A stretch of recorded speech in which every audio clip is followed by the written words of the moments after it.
오늘은 마가복음 3장 13절에서 19절까지 말씀 묵상하겠습니다. 3장 13절에서 19절까지 말씀 있습니다. 또 산에 오르사 자기가 원하는 자들을 부르시니 나아온지라. 이에 12를 세우셨으니 이는 자기와 함께 있게 하시고 또 보내사 전도도 하며 귀신을 내쫓는 권능도 가지게 하려 함이로라. 이 12를 세우셨으니 시몬에게는 베드로란 이름을 더하셨고 또 세베대의 아들 야고보와 야고보의 형제 요한이니 이 둘에게는 보아너게 곧 우레의 아들이란 이름을 더하셨으며 또 안드레와 빌립과 바돌로메와 마테와 도마와 알페오의 아들 야고보와 및 다데오와 가나인인 시몬이며 또 가론 유다니 이는 예수를 판자더라. 아멘. 예수께서 원하심으로 부르신 제자들, 영육간의 고통 중에 살았던 죄 백성들, 그러니까 목적 없어서 유리방황하는 양들과 같이 불쌍한 상태에서, 영육간의 불쌍한 갈급한 상태죠. 그때 예수님께서는 그들을 불쌍히 여기시고 병 고치시고 귀신 쫓아내어 주시고 말씀과 복음을 전파하시는 사역으로 인해서 고통받는 이스라엘 백성들에게 참된 구원과 치료와 자유함을 얻는 은총을 베풀어 주셨습니다. 이 소문이 백성들에게 퍼져나갔고 많은 사람들이 몰려들어 예수님은 순식간에 유명인사가 되었죠. 육지로 이동이 불가능할 정도로 사람들이 몰려들었습니다. 반면에 예수님을 주시하며 정죄하려고 하는 서기관과 바리새인들은 결국 예수님을 어떻게 죽일 것인가를 고심하는 상황에 이르게 되었습니다. 예수께서는 모여드는 많은 군중들보다 자신에게 주어진 사명과 사역에 집중하시며 자신의 사역을 계승하고 증인이 되어줄 제자들을 부르시고 세우셨습니다. 13절에 산에 오르사 자기가 원하는 자를 부르시니 나왔다. 산에 오르셨다. 예수님께서는 종종 산에 오르시는 모습을 볼 수 있습니다. 가시는 곳마다 많은 군중들이 모여들었기 때문에 예수께서는 사람들을 떠나 한적한 곳에서 하나님께 기도하기 위해 산에 오르신 것이죠. 마가복음 1장 35절에서도 새벽 아직도 밝기 전에 예수께서 일어나 나아가 한적한 곳으로 가서 거기서 기도하셨다. 한적한 곳 산이죠. 45절에도 그러나 그 사람이 나가서 이를 많이 전파해 널리 퍼지게 하니 그러므로 예수께서 다시는 드러나게 동네에 들어가지 못하시고 바깥 한적한 곳에 계셨다. 네, 한적한 곳. 누가복음 5장 16절에 보면 예수는 물러가서 한적한 곳에서 기도하셨다라고 말씀하고 있죠. 그러니까 예수께서는 하나님의 말씀을 가르치시고 복음을 전파하시기 위해서 오셨으나 많은 사람들이 모이고 그들로부터 칭송을 받고 존귀한 자로 인정을 받는 이것을 매우 경계하셨습니다. 그러니까 사람들의 칭송과 관심보다는 사명에 집중하시기 위해 최선을 다하시는 예수님의 겸손, 본받고 따라야 할 것입니다. 한적한 곳 산에 오르신 목적은 건강을 위해서 등산하신 것이 아니죠. 사람들이 없는 조용한 곳에서 하나님께 기도하며 하나님의 말씀과 뜻을 묵상하며 듣기 위해서 성령님의 도우심을 받아 사역에 집중하며 하나님의 뜻에 순종하기 위해서였습니다. 이 경건의 시간을 반드시 필요한 것입니다. 하나님의 아들도 기도하심으로 그 사역을 감당하셨는데 우리는 오직 하나님께 이렇게 집중할 수 있는 경건의 삶을 실천해야 되지 않겠습니까? 이 경건을 위해서 한적한 곳, 한적한 시간, 그 어떤 곳에도 지장을 받지 않는 시간과 장소를 가지고 있습니까? 하나님의 말씀을 묵상하고 기도하는 경건의 시간보다 사람들과 대화하고 교제하고 먹고 마시고 웃고 떠드는 것을 더 좋아하지는 않습니까? 이는 단순히 성향의 문제가 아닙니다. 경건의 시간은 반드시 실천해야 될 하나님의 자녀들의 마땅한 태도입니다. 이 경건의 시간을 갖지 못하면 악한 세대를 본받고 따를 수밖에 없습니다. 세속화되어질 가능성이 매우 크죠. 예수님께서 산에 오르사 하나님께 기도하시면서 자기가 원하는 자들을 부르니 나왔다. 그러니까 예수께서 부르신 사람들, 이 제자들은 외적 조건이나 그들이 예수님을 따르기를 간절히 열망했기 때문이 아니라 그 사람의 조건, 가문, 학벌, 출신, 계층 혹은 열정적인 헌신과 충성과 열망에 따라 부르신 것이 아니라 오직 주님의 권위와 뜻과 계획, 하나님의 뜻에 따라 그들을 선택하여 부르신 것입니다. 절대적이고 주권적인 주님의 은혜와 뜻에 의해서 제자로 부르심을 받게 되는 것입니다. 하나님의 택하신 거 부르심, 아브라함을 부르시고 영원한 언약을 세우신 하나님께서 아브라함의 후손 이스라엘, 레위기 20장 26절이죠. 너희는 나에게 거룩할지어다. 이는 나 여호와가 거룩하고 내가 또 너희를 나의 소유로 삼으려고 너희를 만민 중에서 구별했다.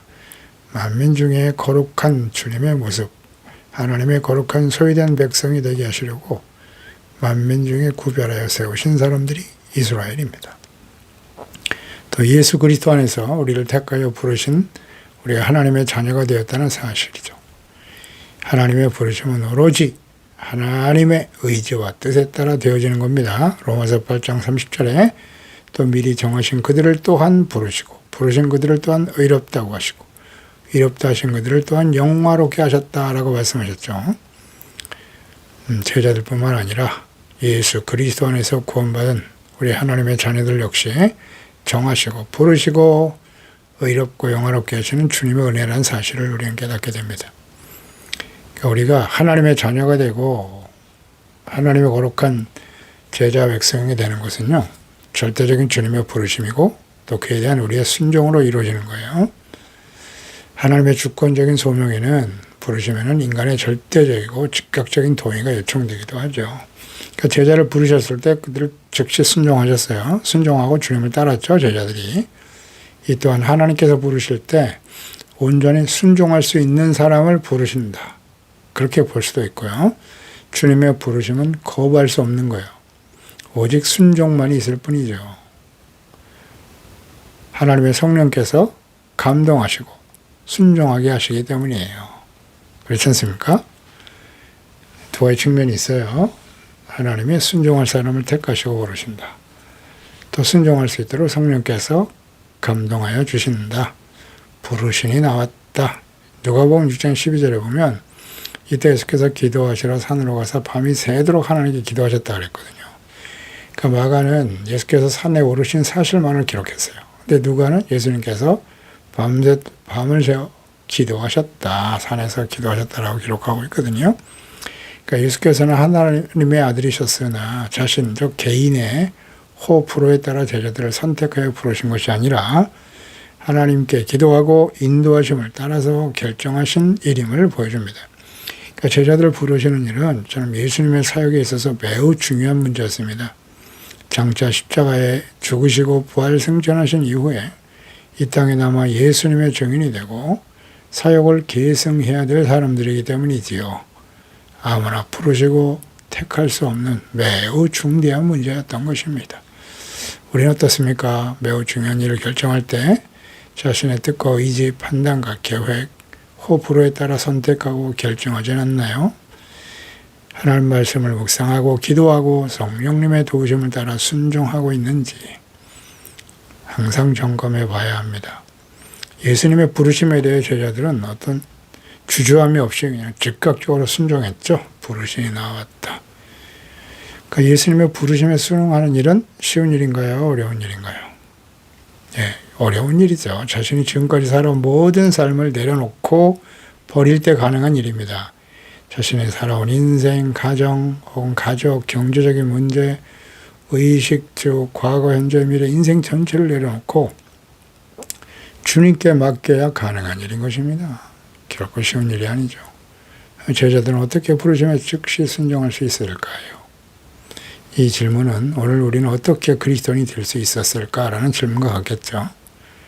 오직 자신의 욕망과 이익, 자신의 삶의 주인이 되어서 자신의 뜻과 계획 능력을 따라 살아왔던 삶을 그대로 내려놓고 부정하고 예수님을 주로 섬기는 거예요. 그 이전엔 내가 주인이었잖아요. 자신의 이익을 위해서 살았어요. 이제는 예수님을 주로 섬기고 그분의 말씀에 순종하며 살아가는 하나님의 우리의 사랑과 가치를 하나님께 두고 살아가는 거죠. 어떻게 이렇게 하나님의 자녀가 될 수 있었을까요?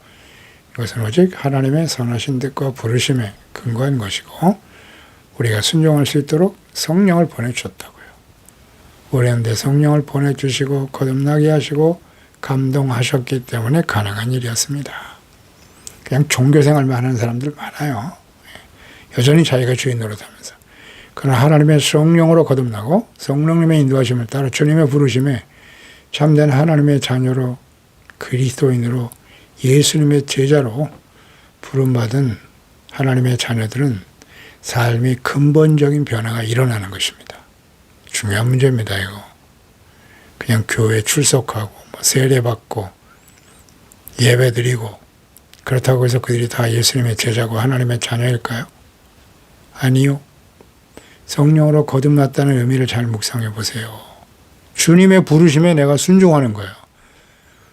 그러니까 주님의 말씀을 따라야겠죠. 그러나 자신의 의지와 뜻대로 교인이 된 사람들은 언제든지 자신의 생각과 뜻에 맞지 않으면 교회와 주님을 떠날 수 있죠. 그건 다 가짜예요. 교인이죠. 그냥 교인. 진정 거듭난 하나님의 자녀의 모습이 아닙니다. 예수님의 제자라면 그럴 수 없어요.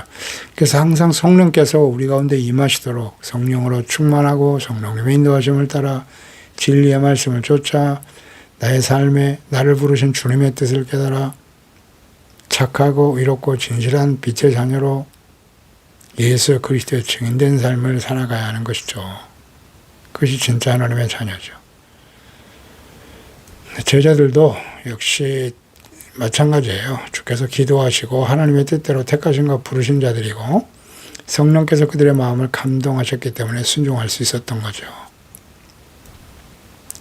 그래서 마태복음 11장 27절에 보면 내 아버지께서 모든 것을 내게 주셨으니 아버지 외에는 아들을 아는 자가 없고 아들과 또 아들의 소원대로 계시를 받은 자 외에는 아버지를 아는 자가 없다 그랬습니다. 하나님과 그 아들 예수 그리스도가 원하시는 대로 계시를 받는 자. 주님의 뜻이에요. 요한복음 6장 37절에도 아버지께서 내게 주시는 자는 다 내게로 올 것이요 내게 오는 자는 내가 결코 내쫓지 아니하리라. 하나님 아버지께서 보내주신 자 내게로 보냈다. 예수님께로 나올 수 있는 사람은 하나님 아버지께서 보내신 하나님의 자녀들이에요. 요한복음 10장 14절에도 나는 선한 목자인데 나는 내 양을 알고 양도 나를 안다. 아버지께서 나를 아시고 내가 아버지를 아는 것 같으니 나는 양을 위하여 목숨을 버리노라. 이렇게 말씀하셨거든요. 양이 있어요. 하나님이 택하신 양들은 목자의 음성을 듣는 것처럼 주님의 음성을 듣고 그 부르심에 순종하게 된다는 것입니다. 주께서 우리를 택하시고 부르셨고 목자이신 예수님과 양인 자신의 관계를 바르게 이해하고 양이 목자가 없이 존재가 불가능한 것처럼 오직 목자이신 주님의 음성을 듣고 순종함에 따르는 자들이 진정한 하나님의 양이요 자녀들이고 백성인 것입니다. 나는 목자이신 주님의 부르심에 온전히 순종하는 양이고 자녀인가요? 예수님의 제자로 살고 있습니까? 14절에 12를 세우셨는데 목적이 자기와 함께 있게 하시고 보내서 전도도 하고 귀신 쫓는 능력도 가지게 하려 하심이라. 12명의 제자를 부르셨네요. 이 12이라고 하는 숫자는 임의적인 숫자가 아니라 하나님의 의미와 뜻이 잘 나타나 있죠. 이는 구약시대에 아브라함과의 언약의 백성이 그 아들 이삭과 야곱의 이르러 12명, 야곱이 12명의 아들을 낳게 되는데 그 12아들이 지파의 중심이 되죠. 그래서 이스라엘의 기초를 이루는 것과 같이 12지파 중에 특히 유다지파 다윗의 후손으로 오실 예수 그리스도를 통해서 이루실 새로운 언약이세요. 새 언약으로 오실 예수 그리스도를 통해서 구원하시고 이루실 하나님의 나라와 거룩한 백성들의 기초가 될 사람들임을 의미하는 것입니다. 그래서 이 12제자와 증인들을 통해서 복음이 모든 민족에게 전파되어 예루살렘 유다와 사마리아 땅끝까지 전파되는 것이죠. 그래서 모든 민족이 구원을 받아 하나님의 거룩한 백성과 나라가 되게 하실 것이다 라고 하는 새 언약이죠.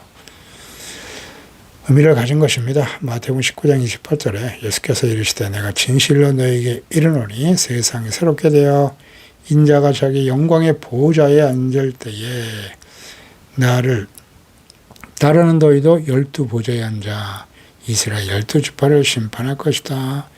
22장 누가복음 22장 30절에도 보면 너희로 내 나라에서 내 상에 먹고 마시며 또는 보좌에 앉아 이스라엘 12지파를 다스리게 하노라. 그 12명의 제자들은 새롭게 세우실 하나님의 나라와 천국 보좌에서 영광을 얻게 될 주님의 종들이죠. 이것은 계시록 21장 12절 이하에도 잘 나타나 있죠. 큰 높은 성곽이 있고 새 예루살렘 성이에요. 12문이 있는데 그 문에 12천사가 있고 문들 위에 이름을 썼는데 이스라엘 12지파의 이름이라. 구약시대 12지파. 동쪽 세문, 각각 세문에 이 지파, 구약의 12지파 이름이 기록되어 있고 또 12기초석이 있는데 그 위에는 어린 양의 12사도의 12이름이 기록되어 있다라고 말씀하시죠. 구약시대의 언약의 백성과 예수 그리스도의 십자가의 피로 세우신 새 언약에 참여한 12제자들이 사도들이 전한 복음을 듣고 구원받아 의롭고 거룩한 하나님의 자녀가 된 모든 시대의 주의 백성과 자녀들이죠. 주님의 부르심에 순종하여 그의 합당한 삶을 살아온 자들이 천국 새하늘과 새 예루살렘 새 땅에 영원히 주님과 함께 거하게 될 것입니다. 그 약속이죠. 자기와 함께 있게 하시고 귀신을 내어쫓는 권세도 있게 하신다. 부르신 목적이 세 가지네요. 자기와 함께 있게 하신다. 전도, 그 다음에 그를 위해서 귀신 쫓아내는 능력도 가지게 하려 하심이라.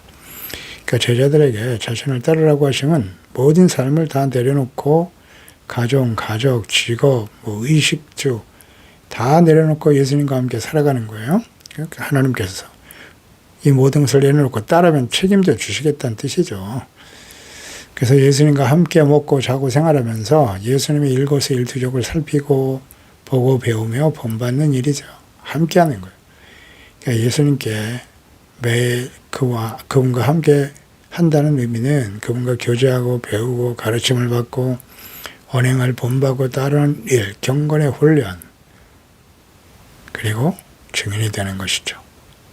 그러니까 예수께서 수많은 대중들에게 복음을 전파하시고 병 고침 또 귀신 쫓아내시는 일들보다 더 많은 대부분의 시간을 제자들과 함께 하시면서 하나님의 말씀과 뜻을 가르치시고 훈련시키는 데 할애하셨습니다.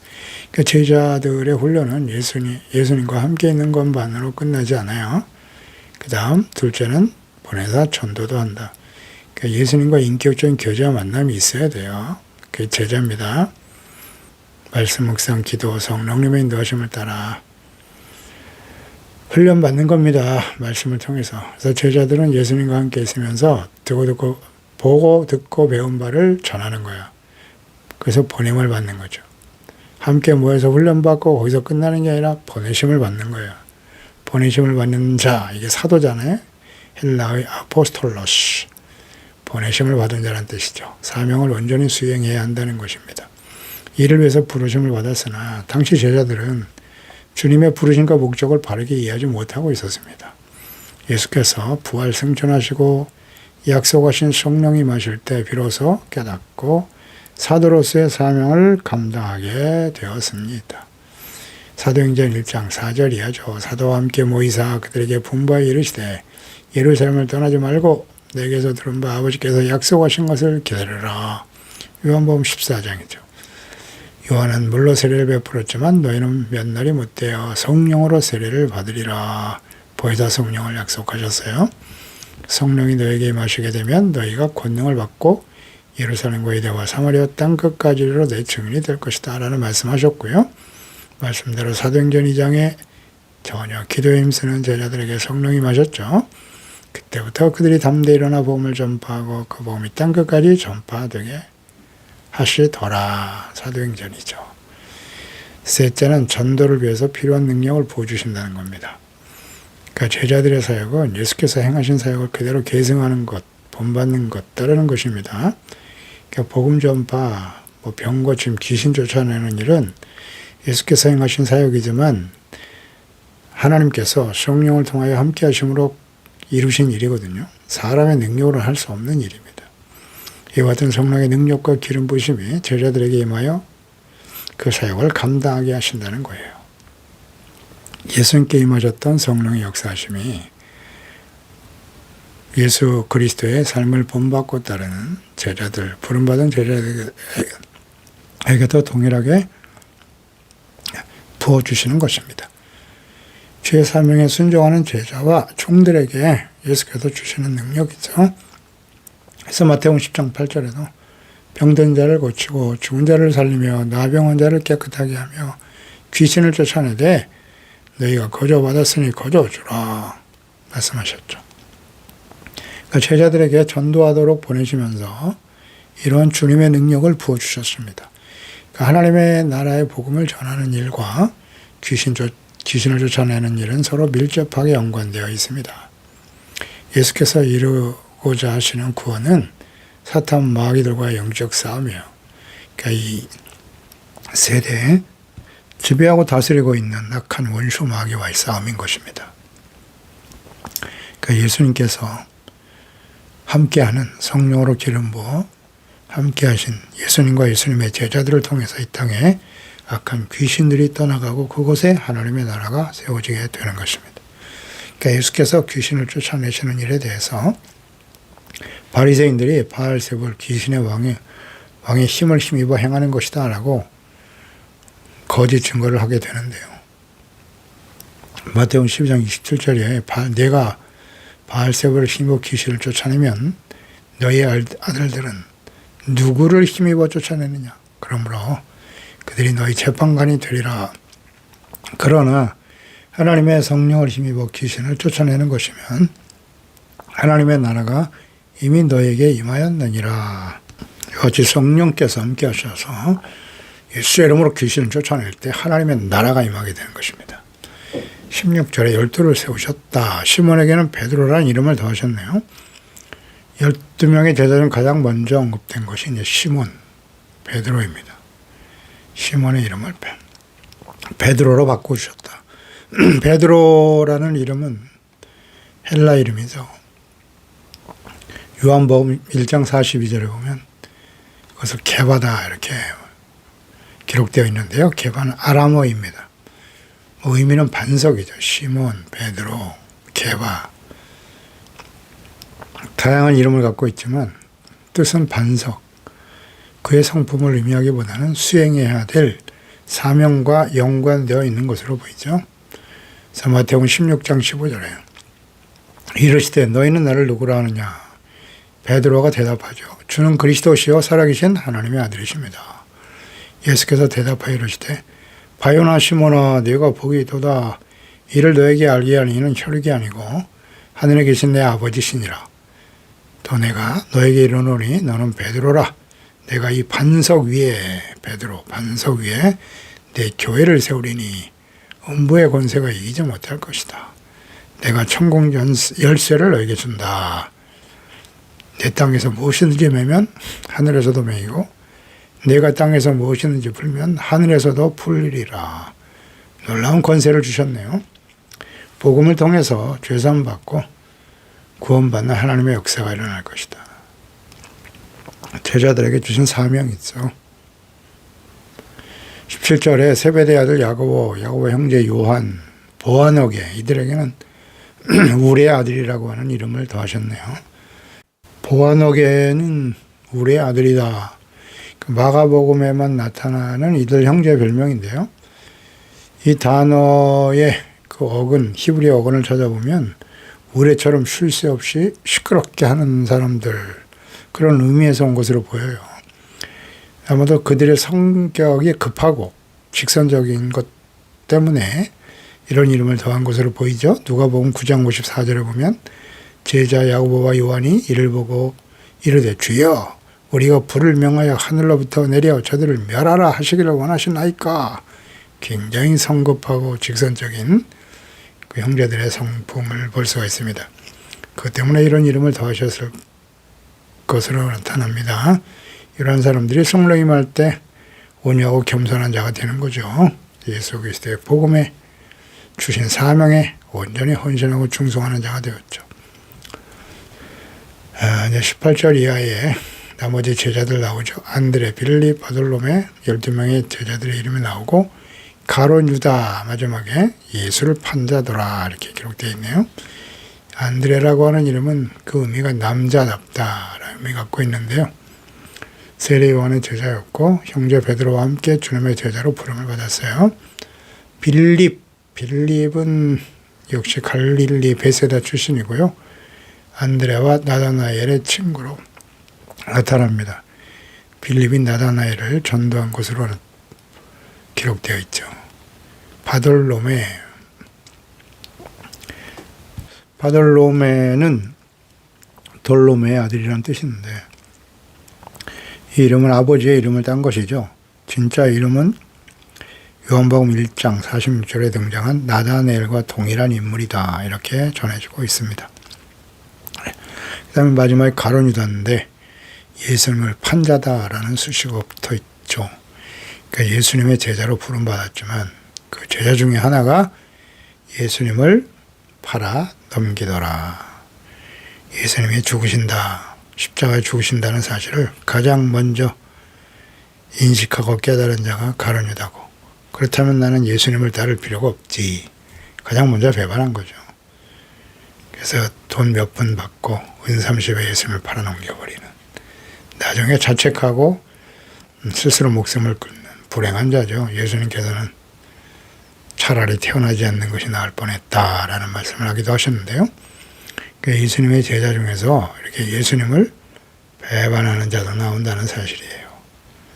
그래서 우리가 예수님의 제자로 부름받는 것은 영광스러운 일인데 마지막까지 예수님의 제자로 부르신 목적과 사명에 대한 분명한 인식을 가지고 겸손하게 경건의 훈련을 통해서 주님을 따르는 진실한 주님의 제자로, 자녀로 마지막까지 주님 앞에 설 수 있는 저희들이 되어야 할 것입니다. 기도하겠습니다. 하나님 아버지, 예수님께서 이 땅에 오신 목적은 분명합니다. 천국 복음을 전하고 많은 사람들이 회개하고 복음을 믿어 구원받게 하시는 일이죠.